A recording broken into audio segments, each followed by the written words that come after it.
আজকে গোবিন্দ আমার শ্রীমতী রাধারানীকে বামে লয়ে আজকে রাধারানীকে একটা একটা করে বাঁশির ছিদ্রগুলোর কাজ শেখাচ্ছে। আমি প্রথমেই বলেছি বাঁশি হলো 17 আঙ্গুল লম্বা 9টি ছিদ্র, বেনু হলো 12 আঙ্গুল লম্বা 6টি ছিদ্র, আর মুরলী হলো 2 হাত লম্বা 4টি ছিদ্র। আজকে রাধারানী গোবিন্দের কাছে যে বাঁশিটা শিখছেন সেই বাঁশিটা হলো 17 আঙ্গুল লম্বা 9টা ছিদ্রের বাঁশি। আজকে রাধারানীকে গোবিন্দ 9টা ছিদ্রের কাজ গোবিন্দ শিখিয়ে দেবেন। তাহলে বাঁশিতে কটা ছিদ্র থাকে? 17 আঙ্গুল লম্বা 9টা পরপর ছিদ্র। প্রথমে একটা ছিদ্র থাকে, তারপর একটু ছেড়ে দিয়ে বাকি 8টা পরপর ছিদ্র থাকে। প্রথমে একটা বড় ছিদ্র থাকে যে ছিদ্রটাতে বায়ু আদান প্রদান হয়। একটা ছিদ্রে বায়ু আদান প্রদান হয় আর বাকি পরপর 8টা ছিদ্রতে বাঁশির কাজ হয়। মানে এক একটা ছিদ্রে এক একটা কাজ হয়। আজকে আপনারা এতক্ষণ ধরে বসে আছেন এইটুকু শোনার জন্যই। আজকে বাঁশিতে এক একটা ছিদ্রে এক একটা কাজ কি কি হয়। এবারে বাঁশি বাজানো শেখাচ্ছেন কাকে? আজকে রাধারানীকে বামে লয়ে গোবিন্দ আমার বাঁশি শেখাচ্ছেন। বলছে রাধে এসো, আজকে তোমাকে বামে লয়ে আমি নিজের হাতে ধরে ধরে তোমাকে বাঁশি শেখাবো। তাহলে আজকে একটা ছিদ্রতে বায়ু আদান প্রদান, এবার বাকি 8টা ছিদ্রের কাজ আজকে গোবিন্দ রাধারানীকে শেখাচ্ছেন। শ্রী রাধারে লইয়া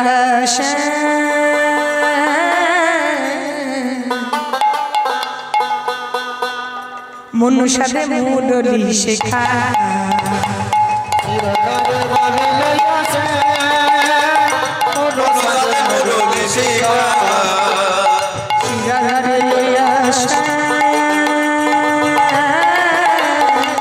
মনুষাদে মুরলী শেখা, ওই শ্রীরাধারে লইয়াছে মনুষাদে মুরলী শেখা।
দ্বিতীয়তে যমুনা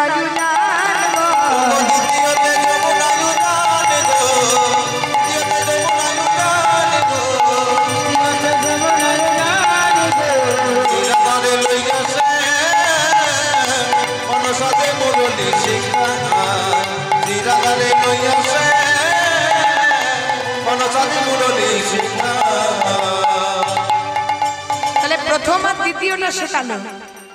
প্রথম রন্ধের গানে কি বলছে? প্রথম ছিদ্রতে কি হয় না, প্রথম রন্ধের গানে ব্রহ্মার ভাঙিল ধ্যানে গো, মানে প্রথম ছিদ্রে ব্রহ্মার ধ্যান ভাঙে। দ্বিতীয়তে যমুনা উজান বহে, মানে যমুনার উজান হচ্ছে দিল্লি থেকে এলাহাবাদ। এবার গোবিন্দ যদি দ্বিতীয় রন্ধে বাঁশি বাজিয়ে দেয় তাহলে যমুনা কি করে না, আনন্দ হয়ে এলাহাবাদ থেকে দিল্লির দিকে বইতে থাকে আর বলে কি, যাই যাই চরণ ধুইয়ে আসি, যাই যাই চরণ ধুইয়ে আসি, যাই যাই চরণ ধুইয়ে আসি, যাই যাই চরণ ধুইয়ে আসি, এমন এমন মধুর বাঁশি, যাই যাই চরণ ধুইয়ে আসি। আর আর ভাগ্যে হয় কি না হয়, মধুর বাঁশি আর ভাগ্যে হয় কি না হয়, মধুর বাঁশি আর ভাগ্যে হয় না কি, যাই যাই চরণ ধুইয়ে আসি। তাহলে প্রথম রন্ধে মানে রন্ধ মানে ছিদ্র, প্রথম রন্ধে ব্রহ্মার ধ্যান ভাঙছে, দ্বিতীয়তে যমুনা উজান বইছে, এবার তৃতীয় রন্ধের কথা করতালি।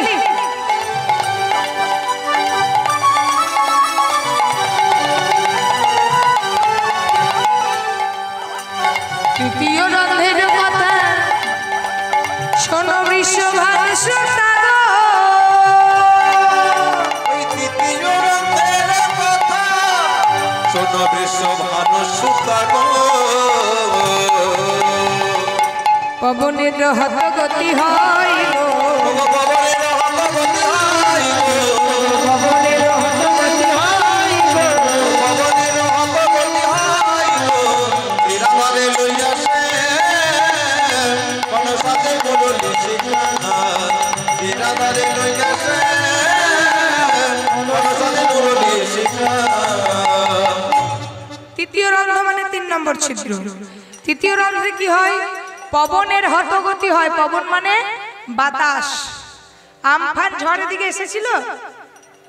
আমফান ঝড় এসেছিল? আমফান ঝড়, আমফান ঝড় এসেছিল? তাহলে আমফান ঝড় যদি এদিকে একবার আসে আর গোবিন্দ যদি সেই সময় তৃতীয় রন্ধে বাঁশি বাজায়, বাতাসকে বলা হয় পবন। সেই সময় করবে কি? পবন বলে দাঁড়াইয়ে শুনি, পবন বলে দাঁড়াইয়ে শুনি, পবন বলে দাঁড়াইয়ে শুনি, এমন এমন মধুর ধ্বনি পবন বলে দাঁড়াইয়ে শুনি, এমন এমন মধুর ধ্বনি পবন বলে দাঁড়াইয়ে শুনি, এমন এমন মধুর ধ্বনি পবন বলে দাঁড়াইয়ে শুনি। আর ভাগ্যে হয় কি না হয়, এমন মধুর ধ্বনি আর ভাগ্যে হয় কি না, এমন এমন মধুর ধ্বনি পবন বলে দাঁড়াইয়ে শুনি। তৃতীয় ছিদ্রতে পবন অর্থাৎ বাতাস থমকে দাঁড়িয়ে শোনে। তাহলে 8টার মধ্যে 3টে হলো। এবার কি? চতুর্থ রন্ধের গানে ব্রজ গোপীর বাজে প্রাণে গো, রন্ধের গানে ব্রজবাসীর বাজে প্রাণে গো। আলু থালু পাগলিনী প্রায় গো, আলু থালু পাগলিনী প্রায় গো, শ্রীরামারে লইয়া সে মনসাতে মুরলি শিখা। শ্রীরামারে লইয়া সে মনসাতে মুরলি শিখা। চতুর্থ রন্ধে হয় কি না? চতুর্থ রন্ধে ব্রজগোপীরা আলু থালু পাগলিনী নেয় ছুটতে ছুটতে গোবিন্দের কাছে চলে যায়নি। তাই গৌর হরি বল, হরি বল, হরি বল। এবার পঞ্চম রন্ধের স্বরে ধেনুগণ আপনি ফেরে গো,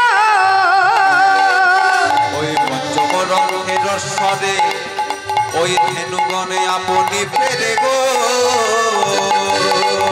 তিন মুখে ঊর্ধ্ব পুচ্ছে ধাই গো, তিন মুখে ঊর্ধ্ব পুছে ধাই গো, তিন মুখে ঊর্ধ্ব পুচ্ছে ধাই গো, শ্রীরাধারে লইয়া সে মনসাতে মুরলি শিখা। শ্রীরাধারে লইয়া সে মনসাতে মুরলি শিখা। পঞ্চম রন্ধেশ্বরে কি হয় না? পঞ্চম রন্ধেশ্বরে ধেনুগণ আপনি আপনি ঘরে ফিরে যায়নি। তাই গৌর হরি বল, হরি বল, হরি বল। ষষ্ঠ রন্ধের গীতি কদম্ব হয় বিকশিতি, ষড় ঋতু একত্রিতে বহে। ষষ্ঠ রন্ধে অর্থাৎ 6 নম্বরে হয় কি না? 6টা ঋতু একসঙ্গে বইতে থাকে। সপ্তম রন্ধেরও গানে পাষাণ দ্রবিল প্রাণী। সপ্তম রন্ধে অর্থাৎ 7 নম্বর ছিদ্রে পাষাণ মানে পাথর গলে জল হয়। তাহলে প্রথম রন্ধের গানে ব্রহ্মার ধ্যান ভাঙে, দ্বিতীয়তে যমুনাও জান বয়, তৃতীয়তে পবন দাঁড়িয়ে শোনে, চতুর্থ রন্ধের গানে ব্রজগোপীরা ঘরে ফেরে, পঞ্চম রন্ধে শোনে ধেনুগণ অর্থাৎ গাভীগণ ফেরে, ষষ্ঠ রন্ধে 6টা ঋতু একসঙ্গে বয়, সপ্তম রন্ধে মানে 7 নম্বর ছিদ্রে পাথর গলে জল হয়। রাধারানী বলছে সবই তো শেখা হয়ে গেল, একটা মাত্র বাকি। তাহলে রাধা রাধা বলে কোন ছিদ্রতে? সবই তো শেখা হলো, তাহলে রাধা রাধা বলে যাকে কোন ছিদ্রতে? এবার গোবিন্দ বলছে দাঁড়াও, অষ্টম রন্ধে তেরা হরি বল, হরি বল।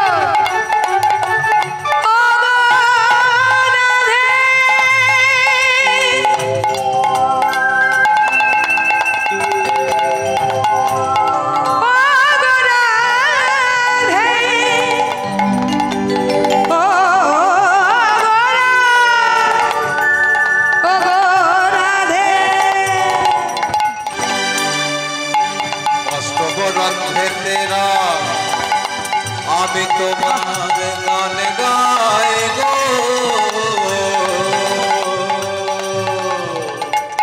মোর বংশী এত গুণ ধরে গো, মোর বংশী এত গুণ ধরে গো।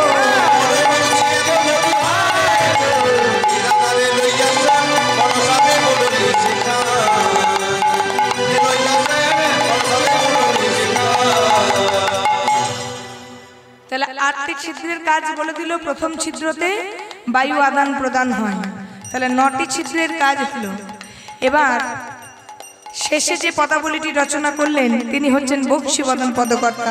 ওই না বংশী বদনে বংশী শিক্ষায় উচিত হয় গো, বদনে বংশী শিক্ষা উচিত হয় গো। না সেকালে শিক্ষা বলি কারে গো, না সেকালে শিক্ষা বলি কারে গো।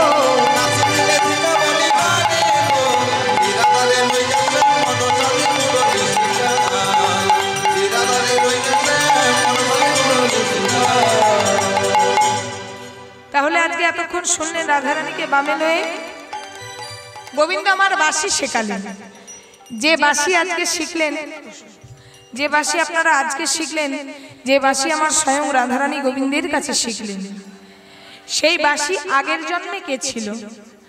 সেই বাঁশি আগের জন্মে ছিল যে সরস্বতী পূজা উপলক্ষে আমাদের এই লীলা কীর্তন, সেই দেবী সরস্বতী ছিল গোবিন্দের হাতের বাঁশি। দেবী সরস্বতী 100 বছর তপস্যা করেছিল। 100 বছর তপস্যা করার কারণ ছিল গোবিন্দ অর্থাৎ ভগবানের অধর অমৃত পান করা, অর্থাৎ চুম্বন করা। 100 বছর যখন ধ্যান করতে লাগলেন, দেবী সরস্বতীকে নারায়ণ দেখা দিয়ে বললেন, দেবী সরস্বতী তুমি 100 বছর ধরে যে ধ্যান করলে, তোমার ধ্যান করার উদ্দেশ্যটা কি? দেবী সরস্বতী বললেন, প্রভু আমি যে কারণে এই তপস্যায় মগ্ন হয়েছি, সেই কারণটা হয়েছে তোমাকে আমি চুম্বন করতে চাই। ভগবান বলছে, দেবী সরাসরি তো আর তুমি আমাকে চুম্বন করতে পারবে না, তবে তুমি যখন আমার নামে তপস্যা করেছো, আমার নাম ভক্ত বাঞ্ছা কল্পতরু, ভক্ত যদি কাই মনে কোনো বাঞ্ছা করে, ভগবানের সাধ্য নাহি সে বাঞ্ছা নাহি পুরে। আমি তোমার মনের বাসনা পূর্ণ করব, তবে এ যুগে নয়, আগামী দাপর যুগে। আগামী দাপর যুগে আমি যখন হব কৃষ্ণ, তুমি তখন হবে আমার হাতের বেনু, বংশী, মুরলী। আর যখন তোমাকে আমি ফু দিয়ে বাজাবো, তখন তুমি আমার অধরে বসে বসে আমাকে চুম্বন করবে। তাই গৌর হরি বল, হরি বল, হরি বল। যে সরস্বতী পুজো উপলক্ষে কীর্তন, সেই দেবী সরস্বতী হচ্ছেন গোবিন্দের হাতের বাঁশি। আজকে সেই বাঁশিকে শিক্ষা করলেন কে? শ্রীমতী রাধা রানী। আজকে এতক্ষণ আস্বাদন করলেন যে লীলাটি শ্রীমতী রাধারানীর বংশী শিক্ষা। এবার সমস্ত সখীরা বলল, ওরে সখী, আজ যখন বাঁশি শিখলি, বাঁশি শিখতে এলি, গোবিন্দের হাতের বাঁশি শিখলি, আজ থেকে তুই বাজাবি, শ্যাম শুনবে। তবে শোন, বাঁশি এর মধ্যে বলে রাখি, বাঁশি পরজন্মে কে হলো? এবার যখন দাপর যুগ শেষ হলো, বাঁশিটা তো রাধারানীর কাছে রেখে দিয়ে চলে এলো গোবিন্দ। তাহলে বাঁশি কিন্তু তখন কাঁদতে লাগলো। কাঁদতে কাঁদতে ভগবানকে বলতে লাগলো, প্রভু এ জন্মে তো তোমার অধরে বসে বসে অমৃত পান করলাম, এবার তো তুমি আমাকে রেখে দিয়ে তুমি একাই যাচ্ছ, আমার গতি কি হবে? বলছে, শোনো বাঁশি, এ জন্মে হলে তুমি বাঁশি, পরজন্মে হবে তুমি শ্রীখোল। বাঁশির ডাকে যেমন সমস্ত গোপীরা ছুটে আসতো, শ্রীখোলের ধ্বনিতে কলিযুগে সমস্ত ভক্তরা আমার নামে ছুটে আসবে। নেতাই গৌর হরি বল, হরি বল। এক ধারে হবে তুমি শ্রীখোল, এক ধারে হবে বংশী বদন পদকর্তা। অর্থাৎ তুমি যদি পদকর্তা হয়ে পদ রচনা না করো, তবে বংশী শিক্ষা যে একটা লীলা, সেটা কেউ জানবে না, বা রাধারানী যে আমার কাছে বংশী শিক্ষা করেছিল সেটা জানবে না। নিতাই গৌর হরি বল, হরি বল, হরি বল। আজকে সমস্ত সখীরা বলল রাধে আজ যখন বাঁশি শিখলি, বাঁশির শিক্ষা হলো, তোরা একবার যুগলে দাঁড়া, তোদের যুগল রূপটা একবার দর্শন করি। আজকে লীলার মধ্যে আজ রাধারানী বংশী শিক্ষা করি, আজকে রাধা গোবিন্দ যুগলে দাঁড়ালেন। আপনাদের কাছে নিবেদন, আমি একটা ভজন গেয়ে লীলাটা এখানে রাখবো। আপনারা যারা যারা সেবা করেননি সবাই গিয়ে ওখানে কমিটির ভাই দাদারা আছে, সবাই গিয়ে সেবা করে দেবেন। হৃদয় গৌর হরি বল, হরি বল। এবার রাধাকৃষ্ণ যুগলে দাঁড়িয়েছেন, আপনারা একটু দাঁড়িয়ে যান তো, নৃত্য করতে পারেন? বেশ, পরে বলবেন না, নাচুন উঠে, পরে বলবেন না দিদি হলো না, নাচতে পেলাম না। যার যা মনের বাসনা পূরণ করে নিন। হরি বল, হরি বল, সবাই দাঁড়ান। হরি না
হবে যেতেই হবে নাম করম তারে পাবে, এসেছো ভাবে যেতে হবে নাম করম তারে পাবে, এসেছো হবে যেতেই হবে নাম করম তারে পাবে, এসেছো ভাবে যেতে হবে নাম করম তারে পাবে। নিতাই গৌর রাধে শ্যাম দেব নামা হরে কৃষ্ণ হরি রাম, হরি রাম কৃষ্ণ রাম জয় রাম হরি রাম, হরি রাম কৃষ্ণ নাম এই যা, হরি রাম, হরি রাম কৃষ্ণ নাম এই যা, হরি রাম।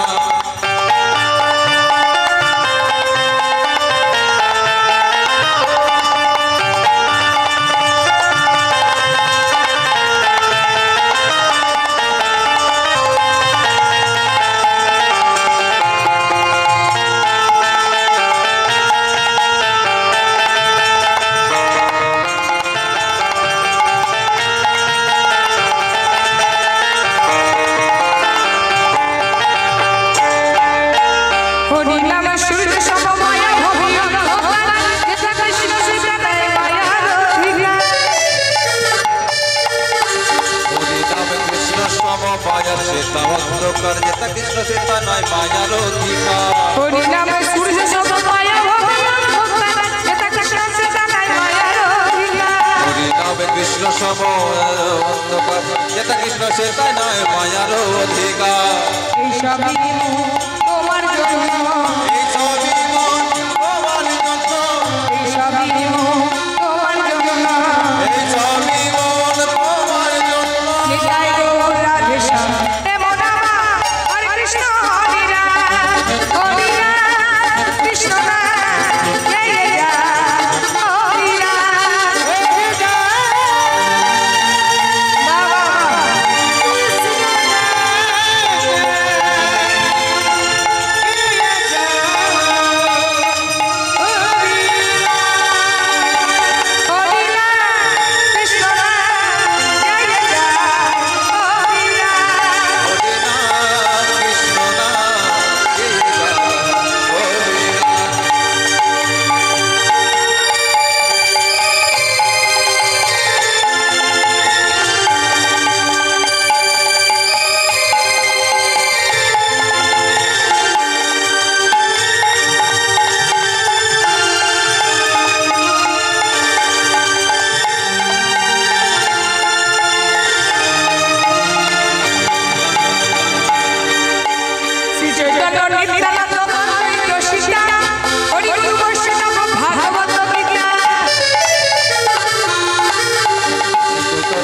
প্রেমানন্দ শ্রী অদ্বৈত সীতা হরি গুরু বৈষ্ণব ভাগবত গীতা শ্রী চৈতন্য নিত্যানন্দ অদ্বৈত সীতা হরি গুরু বৈষ্ণব ভাগবত গীতা চৈতন্য নিত্যানন্দ অদ্বৈত সীতা হরি গুরু বৈষ্ণব ভাগবত গীতা এই সবই মোহ